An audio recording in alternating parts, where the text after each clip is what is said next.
இயக்குனர் மிஷ்கின் இப்போ நடிகராகவும் மாறி பல திரைப்படங்களில் முக்கியமான கதாபாத்திரங்கள் நடிச்சுட்டு வந்துட்டுருக்காரு. அவருடைய இயக்கத்தில் விஜய் சேதுபதி நடிச்சிருக்கக்கூடிய ட்ரெயின் திரைப்படம் ரிலீஸ்க்கு ரெடி ஆயிடுச்சு.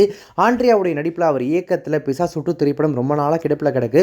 அந்த படத்தையும் ரிலீஸ் பண்ணுறதுக்கான வேலைகள் போயிட்டு இருக்கு. இதற்கு மத்தியில் நண்பர்களுக்காக பல பட ப்ரொமோஷன்களில் கலந்துக்கிட்ட அவர் அந்த மேடையில் பேசுகிற பேச்சுகள் தான் இப்போ மிகப்பெரிய சர்ச்சையாகி அதுக்கு மன்னிப்பும் கேட்டார் சமீபத்தில்.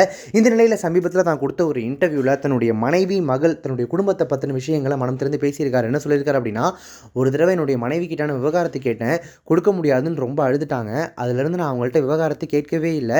ஏன்னா எனக்கும் நியாயம் புரிஞ்சுது. அதனால் நாங்கள் 2 பேரும் தள்ளி நின்று தனித்தனியாக வாழ்ந்துகிட்டு இருக்கோம். நான் என்னுடைய மகளை அவங்கக்கிட்ட கொடுத்துட்டேன். என் மகள்கிட்ட அம்மாவை நீ பத்திரமா பார்த்துக்கோ அப்படின்னு சொல்லிட்டேன். இப்போ நான் சினிமாவை கல்யாணம் செஞ்சுக்கிட்டேன். எனக்கு சினிமா போதும் அப்படின்னு சொல்லியிருக்காரு. சினிமாவை ஆழமாக நேசிக்கக்கூடிய நபர்களில் ஒருத்தரான மிஷ்கின் அவருடைய பர்சனல் சைடு இவ்வளோ வேதனை தரக்கூடியதாக இருக்கும் அப்படின்னு நீங்கள் பல பேருக்கும் தெரியாது. ஏன்னா அவரை ஹாப்பியாக தான் பார்த்துருக்கோம், கலாய்ச்சி சிரிச்சு அந்த மாதிரி தான் பார்த்துருக்கோம். ஆனால் மனைவியை பிரிஞ்சு தனியாக வாழக்கூடிய அவர் தன்னுடைய மகள் மேலே உயிரையே வச்சிருக்காராமா.